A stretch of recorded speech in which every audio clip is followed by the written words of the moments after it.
All life form strives to the max of its potential except human beings.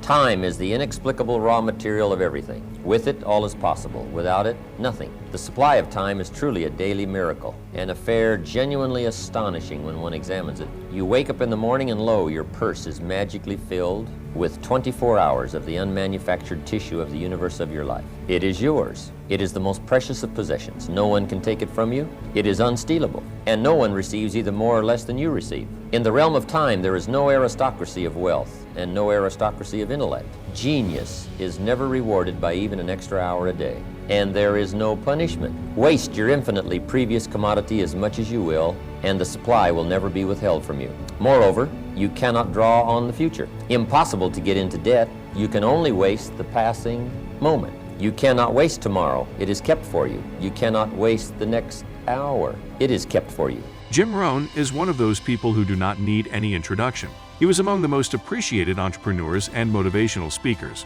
and he is so influential that his words still inspire millions of us every single day.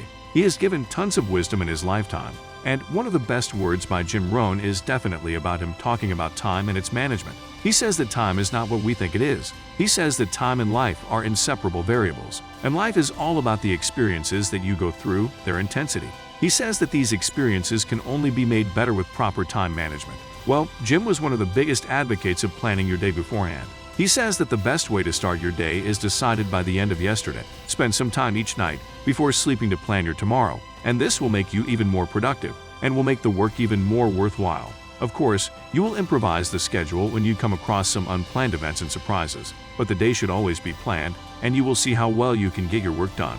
He says that you shouldn't start the day until you have it finished. This means that you need to plan the day beforehand, and once you have adopted this habit, make sure that you improvise with this as well. From the days, go to weeks, and eventually, you will get control over time management successfully.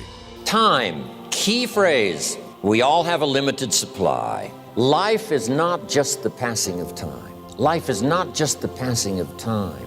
Life is a collection of experiences, their frequency and their intensity. Life is not just watching the clock tick away. Life is a collection of experiences, their intensity, their frequency. When my friend Mark died at age 44, someone says, that's young to die. But what if he lived 4 lifetimes in one? It might not be too young. So here's whatever the span of your life turns out to be, here's what you want to fill it up with: experiences and the intensity of those experiences. Here's one of the best ones we covered earlier. When should you start building this hotel? Answer: as soon as you have it finished. Now jot this one down on time management. When should you start the day? As soon as you have it finished. Plan the day the best you can, leaving plenty of room for improvising and surprises and all the stuff that happens during the course of the day. But if you've planned a good, productive day, now you start that day, you can't believe how much more valuable your time will be. Don't start the day until you have it finished. Now here's the next one. Don't start the week until you've had it finished. Now to lay out a week is a pretty good challenge. Next, don't start the month until you have it finished. The places to go and the people to see and the productivity and the sales and the customers and the development and all the rest of what you want to accomplish during the course of 30 days. Don't start the month till it's finished. And then here's the big one. This is really challenging. Don't start the year until you have it finished. To the best of your ability. It can't be finished like minute by minute. But in terms of the sweep of what you want to accomplish in the year 2002, make sure that that's set and ready to go by the time January 1st rolls around. And it might get all upset. It might get torn up and you do a new one. You make so much progress the first 90 days that now you've multiplied it all by 2, by 3. Because that happened to me. I thought, wow, this is gonna be a great year. By the time I'd finished the 3rd month, I'm rolling, I'm soaring. So many things are happening, I revised my whole year's plan. Okay. Now, jot this down. Approaches to the management of time. Here's the first one. Ignore the subject. I mean, that's good advice. Don't let anything overly bug you. Because remember now, you don't have to do anything.